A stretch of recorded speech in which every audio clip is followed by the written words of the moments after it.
Bonjour à tous, j'espère que vous allez bien. Aujourd'hui, on va faire des petits cookies au chocolat. Vous allez voir, c'est des cookies de malade, vraiment prêts en 10 minutes.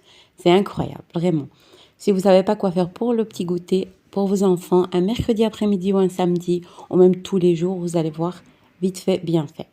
Allez, on va commencer avec la recette, mais comme d'habitude, n'oubliez pas de vous abonner et de me faire un petit like.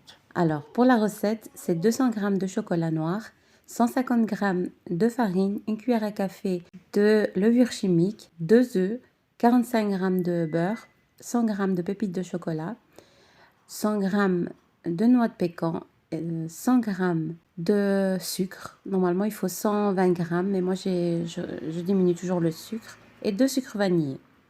Une petite pincée de sel aussi. On va commencer par faire fondre notre chocolat noir avec le beurre. À côté de ça, dans un grand récipient, je vais mettre mes œufs, mon sucre et mon sucre vanillé, mes 2 sachets de sucre vanillé. Si vous n'en avez pas, vous pouvez mettre juste de la vanille liquide. Bref, vous mettez ce que vous voulez. Voilà, on va bien fouetter le tout jusqu'à ce que le mélange blanchisse. Et je vais rajouter mon beurre fondu et mon chocolat. On racle bien le tout, on laisse rien du tout. Tout est devenu cher. Voilà, on fouette bien le tout. Et on va rajouter la pincée de sel.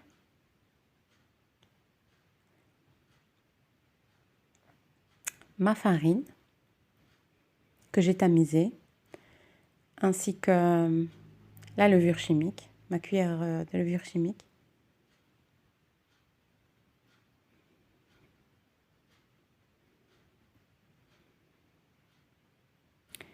Et voilà la texture qu'elle doit avoir.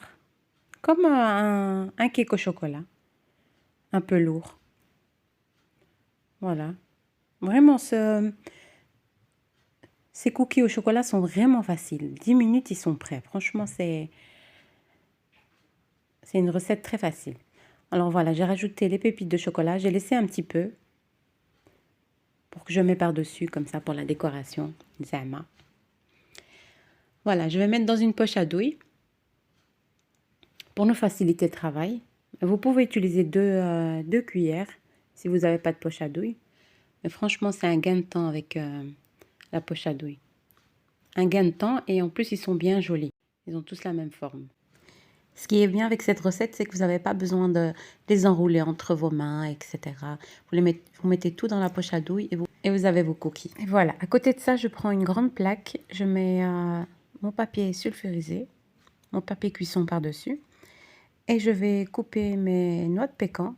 Alors, vous pouvez utiliser des noix, des amandes, bref, ce que vous voulez. Ou bien juste des pépites de chocolat et c'est tout.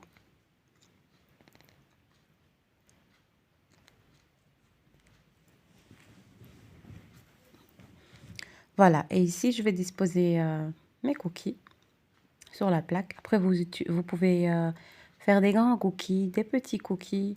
Vraiment, vous pouvez aussi faire des mini cookies et les fourrer de crème. Mettre l'un au-dessus de l'autre et les congeler. Ça va vous faire des glaces à la cookie. Bref, travaillez votre imagination, faites ce que vous voulez, vraiment. Ici, je fais des cookies moyens. Et à ce moment-là, j'ai déjà préchauffé mon four à 170 degrés. Et la cuisson, elle va se faire entre 10 à 12 minutes. Voilà, ici, je mets un petit peu de pépites de chocolat par-dessus. Voilà, pour faire joli. J'ai déjà mis des pépites de chocolat à l'intérieur, mais on n'a pas ce résultat avec les petites pépites de chocolat par-dessus. Qui fait joli. Qui fait joli. Voilà, je mets les noix de pécan par-dessus. Comme je vous ai dit, des noisettes ou des amandes. Vraiment, ce que vous voulez.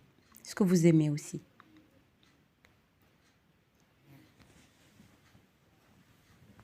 Voilà, direction le four pour 10 à 12 minutes. Faut pas trop les cuire ou sinon ils vont plus durcir qu'autre chose. Voilà, j'ai fait une deuxième plaque. Et voilà mes petits cookies, ils ont cuit comme vous voyez.